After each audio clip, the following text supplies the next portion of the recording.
In the last video, I gave everyone an overview about my CAT preparation strategy, and I will go in depth about all of those points eventually. But today, I want to discuss what next. How did I prepare for my interviews? And how I made it into one of the top 20 B schools in the country, Narsee Monjee. Welcome back.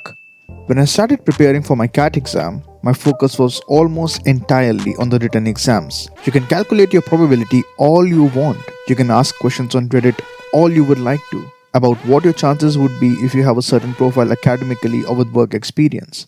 But if after all of that, you fall below a certain percentage, you lose out on the best college you can get. For instance, even if you have more than 90% in your 10th and 12th exams and more than 80% in your graduation, you still need to do well in your CAT exam to be eligible for a good IIM. Similarly, you might feel like you want to eliminate yourself from the CAT race just because your profile falls below a certain criteria. But I can assure you there are plenty of good colleges that will be willing to take you in if you get a high CAT percentile. Anyway, my point is, your B school exam is your most important hurdle to cross, almost at par if not slightly more important than your B school interview. So along with CAT, there are other written exams you must give in order to be eligible for some great colleges. NMAT is the exam you need to give for NMIMS Mumbai, Bangalore and other NM colleges. How different was my NMAT preparation than my CAT preparation? Well, it wasn't as much as the preparation was different, but the exam pattern was not the same. The NMAT exam is an adaptive test powered by GMAC, the same institute that hosts the GMAT exam every year. By adaptive, I mean the questions will change with respect to the difficulty level. So let's say the first question is the base question. Get it right and your next question will be slightly more challenging. Get it wrong and while the next would be slightly easier, it will definitely affect your base score. Now I'm not super certain about the method GMAC uses to create its adaptive tests, but from my personal experience, you must ensure that you get the first 5 to 6 questions right. Let me explain. Imagine you are playing a 5-over cricket match, chasing 60 runs. You score 18 runs off the first over. Great start, right? Now you know from the starting of the match that you need to chase the total at a run rate of 12 per over.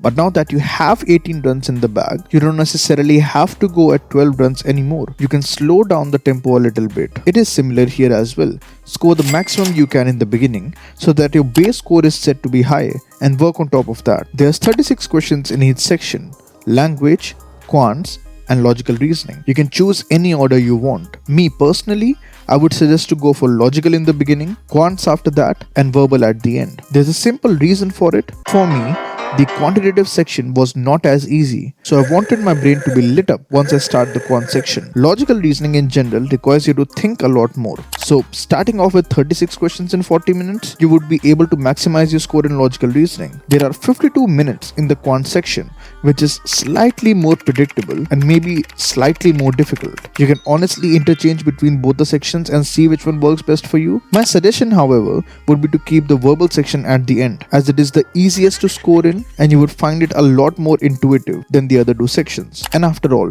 no one wants to start solving equations 1.5 hours into the exam, right? For the exam, you can purchase the official mock tests, which will be available for you when you register for the exam. There will be a set of 3 exam papers if I remember correctly, and they are super accurate. My score in all 3 mock tests and my final exam were almost identical. The only topics you might want to go through other than your normal CAT exam prep would be syllogisms and blood relations. Just remember to not leave any questions. You must attempt every single question, even if it means an estimated guess, because there is no negative marking in the exam. The exam has 3 sections: language, quants and logical reasoning. The shortlisting for the further rounds is actually quite simple. You just need to clear the overall cutoff as well as the sectional cutoff. Upon doing that, you will be called for the interview, irrespective of your profile or any other criteria. The cutoff keeps changing every year, but as a point of reference, assume the cutoff to be 72 marks for the quant section, 75 for the logical reasoning, and between 75 to 80 for the language section. The overall cutoff